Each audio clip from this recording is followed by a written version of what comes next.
Hi everyone and welcome to English Digest. I'm Pat. And I'm Rebecca. And today we're talking about the idea of naming diseases after places. Now, there are a few different ways you can name diseases. You can kind of name it. I've read some that are like it's after the sort of conditions almost that you get, like chicken pox would be a pox, so that's kind of spots and a rash that people thought came from chickens. That would be one obvious one, but we mentioned a few in this article. I've read a few others. German measles. Now, I remember when I was a kid, German measles was one of those diseases that you'd get like a week off school for. And it was only later they changed the name to rubella. Right. I think they've always had the vaccine for that since you and I were kids. Yeah, the vaccine's been around for a long time. I think that was part of what we got growing up at school. But it's one of those where it took me ages before I realized they were the same thing, like rubella. Oh, we used to call that German measles when I was like a primary school, elementary school student. So that was one. I still see, and this is one my sons have had injections for, Japanese encephalitis. So that's still named after Japan. But that's true. I guess no one kind of like, because of the specific nature of that disease, it means that nobody's like, discriminating against Japanese people for it. Maybe not for that one specifically. Yeah, and that's kind of one of the problems that we'll talk about here, how giving something a name like that might cause people to go, oh, this is a disease that's associated with those people. If you're one of those people, you might have it. There was a lot of problems during COVID-19 in different parts of the world with anti-Asian discrimination. I definitely saw news about that. Yeah, just because the disease started in Asia. And then, of course, silly people think, oh, every Asian must have it. So it does get very silly. But let's look through the article and find out more about this subject. Have you ever referred to COVID-19 as the Wuhan pneumonia? It's common to name a disease by its suspected place of origin. Many illnesses, such as West Nile fever or Lyme disease, have historically been named after places. However, this approach is not without its disadvantages. First, names can be inaccurate, as illustrated by the case of Spanish flu, which broke out in 1918 and infected about 1/4 of the global population. Although closely associated with Spain, the disease probably didn't start there. During World War I, while many warring countries suppressed flu news to conceal their casualty numbers and maintain morale, neutral Spain openly discussed the severe impact of the disease. This transparency painted Spain as the primary victim, although it accounted for just 260,000 of the estimated 50 million deaths worldwide. Moreover, naming diseases after locations can unintentionally create fear or hostility to related groups of people. Take Ebola virus disease, for example. It's a deadly fever named after the Ebola River in the Democratic Republic of the Congo, where the virus was first identified. Following an outbreak of Ebola virus disease in Africa in 2014, panic grew and discrimination against African immigrants occurred in some regions of the U.S., even though the U.S. had fewer than 10 confirmed cases. They were sometimes denied jobs or services and treated with unreasonable suspicion merely based on their nationalities. Understanding these concerns, in 2015, the World Health Organization, WHO, advised against naming new diseases after locations. By following the guidance of WHO, we can concentrate on the actual effects of a disease rather than the misleading impression given by its name to create a better future. So let's look at one word in the title first. We've got Ebola. We'll come back to Ebola later, but it's basically a virus and it causes people to die. It's a deadly fever. People can recover from it, but it is quite deadly, yes. Yeah. We'll talk about its origin and why it's got that name a bit later, so we will come back to it. So the article starts with the question, have you ever referred to COVID-19 as the Wuhan pneumonia. Wuhan, of course, is the city in China where it first broke out. And a pneumonia is a lung disease or a kind of inflammation of the cells of the lungs that is caused by an infection. There are a bunch of sort of different varieties of it. Yes, it's when the air sacs of your lungs fill with fluid. Oh, which is not nice at all. It makes it very difficult to breathe, and you can have cough and fever and potentially die. Yeah. Now, I never called it the Wuhan pneumonia. That sounds a lot... It's COVID. Just saying COVID. Most of the time, I didn't even bother with the 19. Well, when it first started, we just said coronavirus, I think, right? Yeah, it wasn't I think for so. a while, a few months before they decided on COVID-19. Yeah, there were obvious... I think in different parts... with us in Taiwan being so close to it, we got a lot of the information a bit earlier and started to know a bit more about it earlier. So let's carry on with the article. It's common to name a disease by its suspected place of origin. So this is where we think it started, maybe not exactly where it started. Yeah. Now, it does make a certain amount of sense why people would choose that way of doing it. They haven't had time to really study the disease much. So it's a disease coming from this place. Often that's supposed to just be, we call it a placeholder, like a name that's there until we figure out the real name, but unfortunately a lot of these names stick. The article says many illnesses, such as West Nile fever or Lyme disease, have historically been named after places. So West Nile fever is a fever that is carried by mosquitoes, like a lot of others. The Nile is that great big river that goes through Egypt. But it is not named after the Nile River. Is it not? Okay, I just assumed it was that. The West Nile subregion of Uganda. Okay. Which does border the Nile River, but it's a bit further south. Further south from Egypt. Lyme disease I had to look up. There's some towns in the U.S. state of Connecticut, Lyme and Old Lyme, and that I think is where this disease first appeared. It's a bacterial disease caused by bacteria, but when you get bitten by insects called ticks, and it will give you rash, joint pains, and a whole lot worse if it's not treated. Right, it is treatable. It's a bacterial infection, so you can take medicine. Yeah, antibiotics. Interesting how these are both spread by insects. Well, I mean, you've got to spread it by something if it's not through the air, I suppose. Right.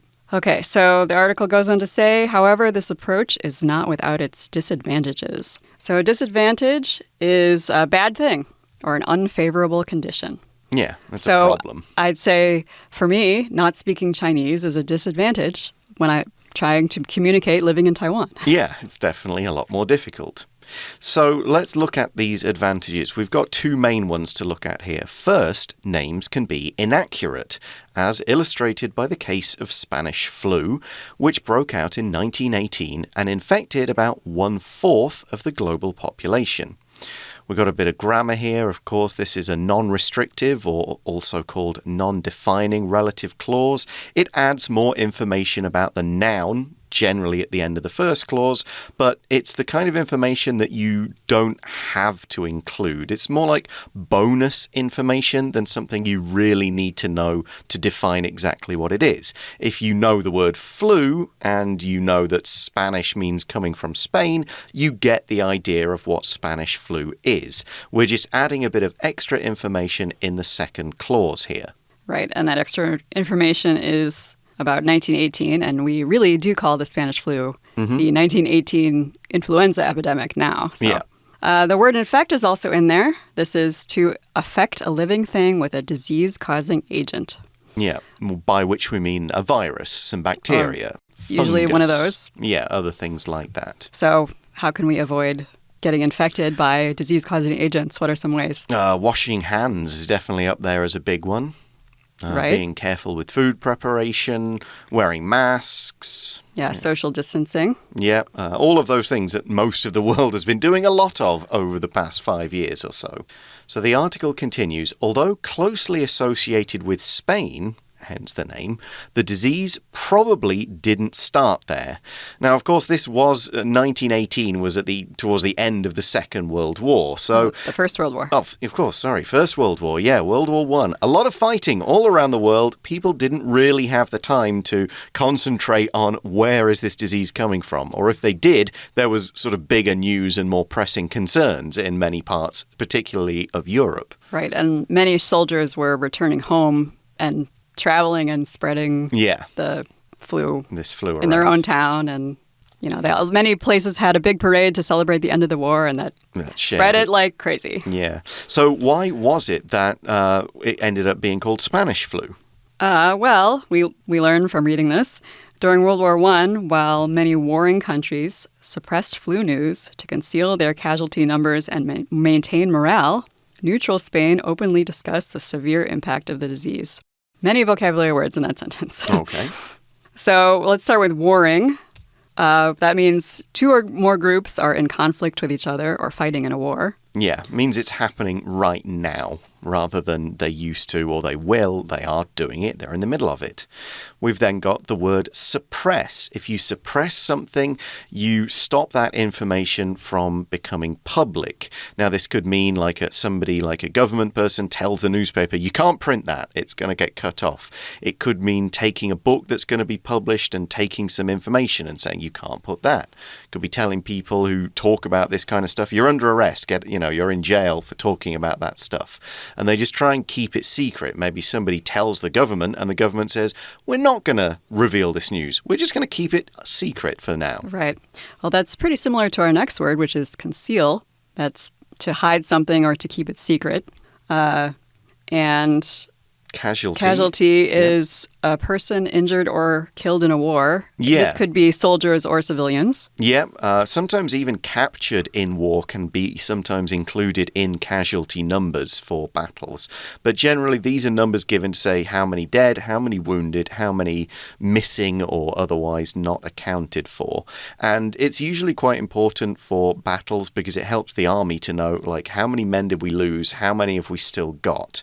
And they're not always reliable because one army, we killed so many of them. And the other army's like, no, you didn't get near that number. And so the numbers are always a bit difficult to pin down. But the reason that these countries concealed or hid how many people had died from the flu was to maintain morale. Morale is the feeling of how good people feel, how high their spirits are, how much they feel like we can keep going. So during war, this was important. If the country started to feel like so many people are dying, this is terrible, then they will put pressure on their government to leave the war, to surrender. They won't want to go and fight.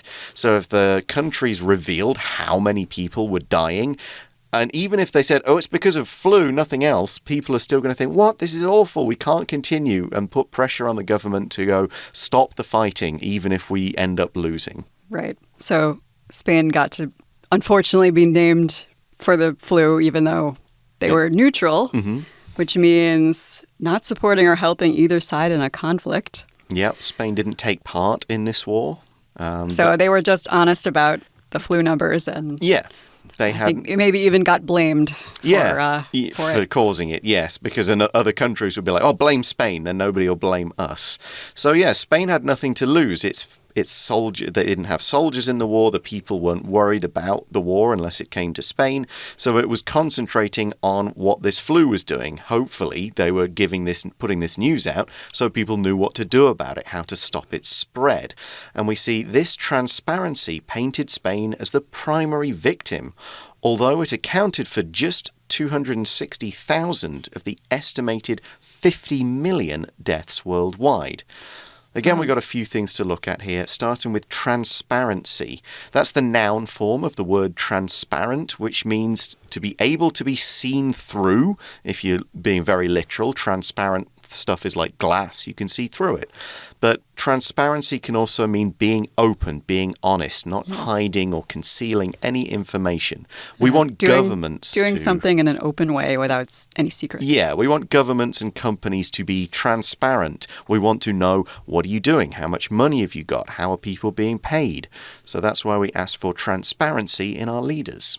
Right. So one thing I want to mention also is that there were 20 million deaths, casualties in World War II, and 50 million deaths of Spanish flu. Right. So it kind of gives you a real perspective on just how many people died. So Spain, though, only accounted for just over 250,000. When we talk about account for, it means sort of what percentage or what proportion of a greater number is sort of assigned to you. How many did you do or get? So right, like the percentage of. Yeah. You might say if you're in a class and you've got a final grade of the class, you might say your coursework accounts for some of it, your final exam accounts for some of it, and just your general behavior in class and your participation may also account for maybe 5%. We could say Spain or these deaths made up just 260,000 of the total. Right. So, and also this is an estimated total, which means a guess about the number of something. And there's no way to know how accurate this is now. But yeah, worldwide sort of reporting in science in 1918 wasn't quite what it is now, so a lot more difficult to get full numbers and full reports. Now we're going to take a short break here, and when we come back, we'll be looking at a second disadvantage of naming diseases after places. Stay tuned, we'll be right back.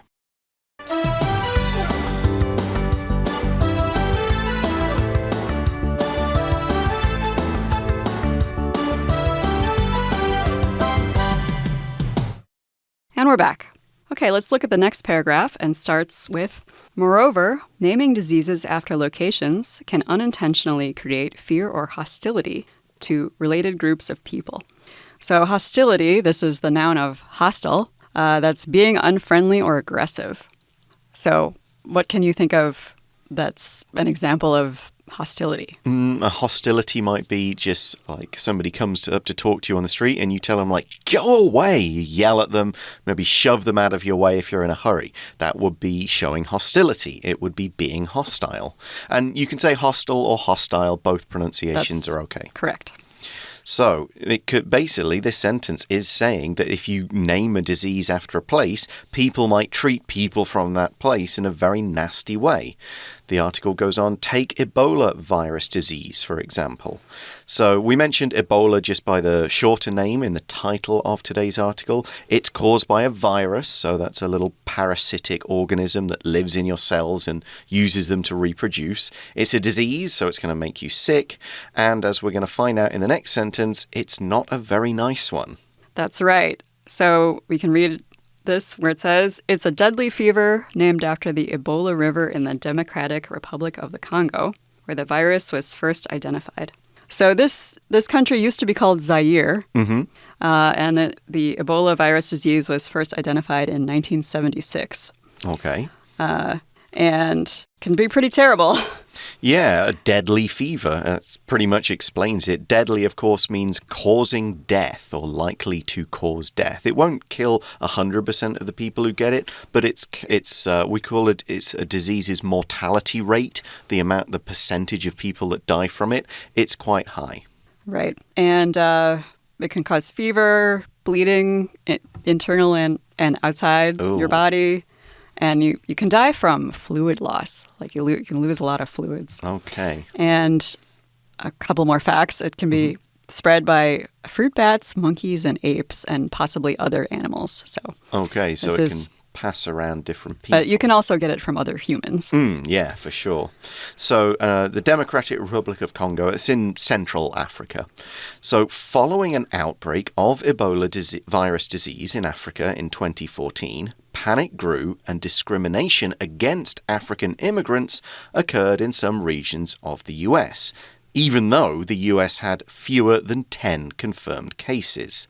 So an outbreak is when a disease suddenly appears and starts to affect a lot of people at once. If it's just one case, it doesn't really count as an outbreak, but if a bunch of people get it all in the same area, then you go, that's an outbreak. And that can spread to become an epidemic affecting... pandemic. Yeah, thousands, pandemic in lots of places and so on. So it starts with an outbreak. The virus has broken out about. It's affecting people. It's being passed on.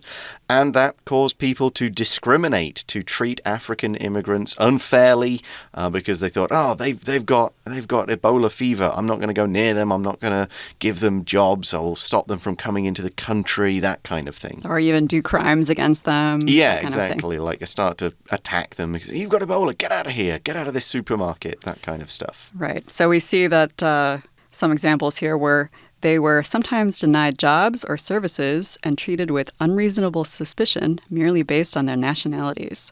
So nationality means belonging to a nation or a culture. Mm-hmm. I'm from the U.S., so my nationality is American. Yeah, I'm British because I'm from the UK. So before we move on to the rest of the article, I remember when it first kind of started and we started getting those reports, it was like just before Chinese New Year, I think, or just around then. Yes, that's right. That there were people coming back to Taiwan from, mostly, it said from Wuhan, and then there was stuff on the news like, 9 people have it and stuff like that. It was a weird time. Right.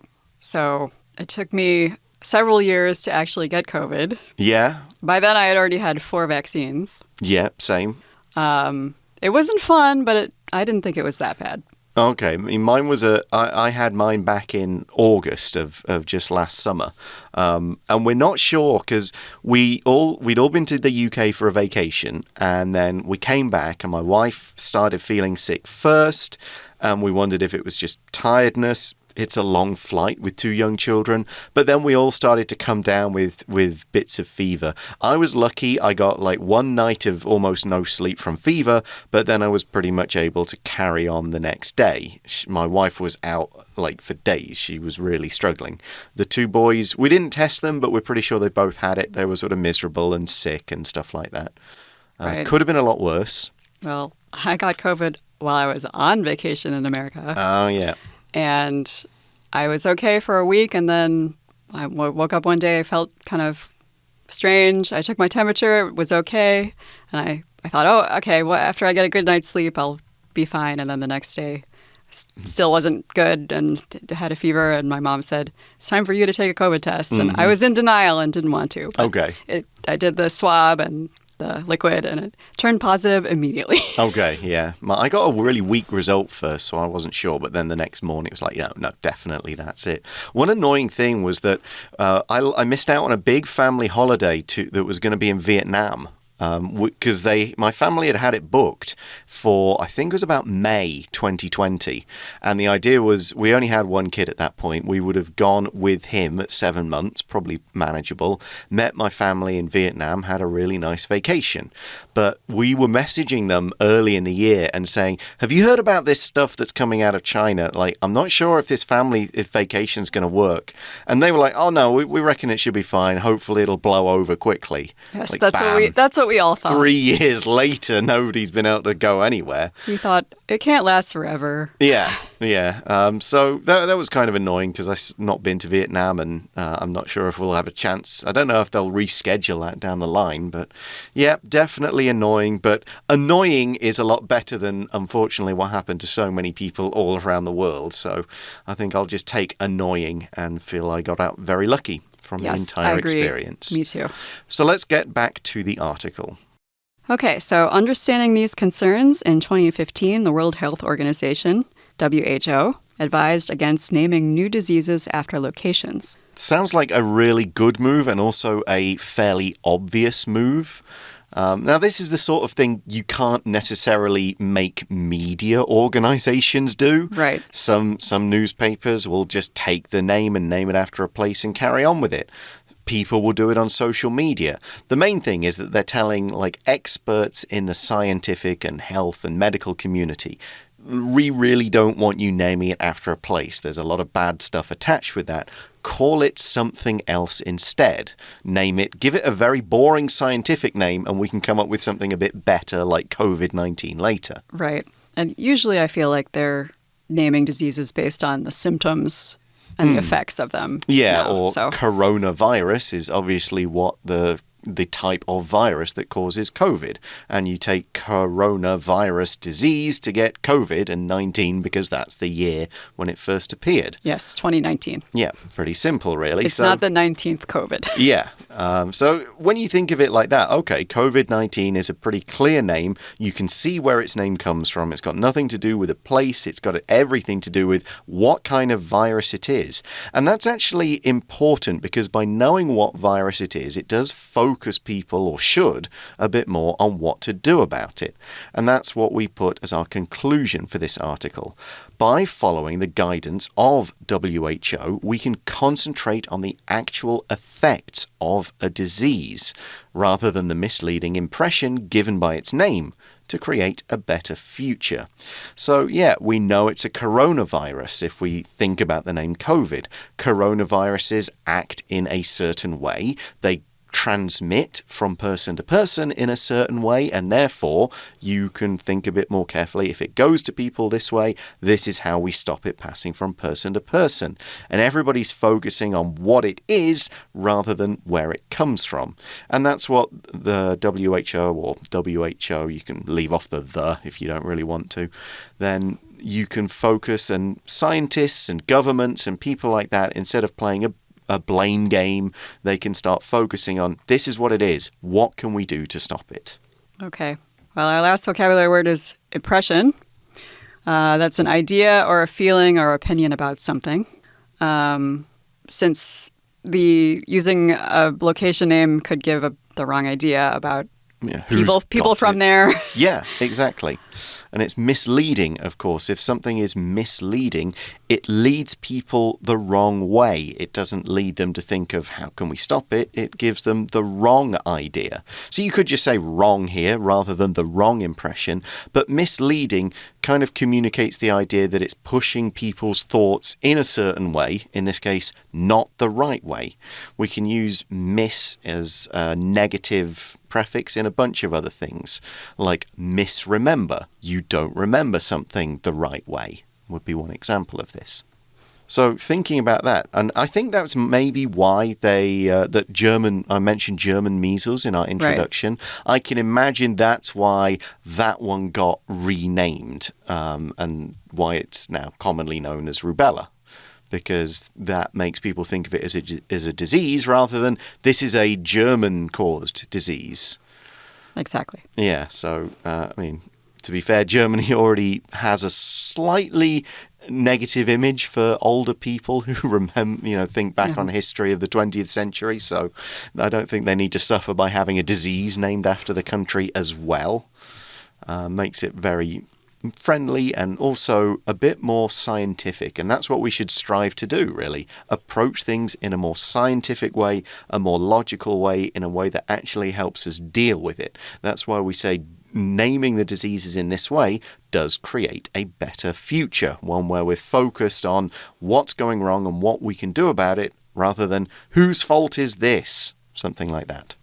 Okay, and that brings us to the end of today's article. Thanks very much for listening, everyone. For English Digest, I'm Pat. And I'm Rebecca. And we'll talk to you again soon. Bye-bye.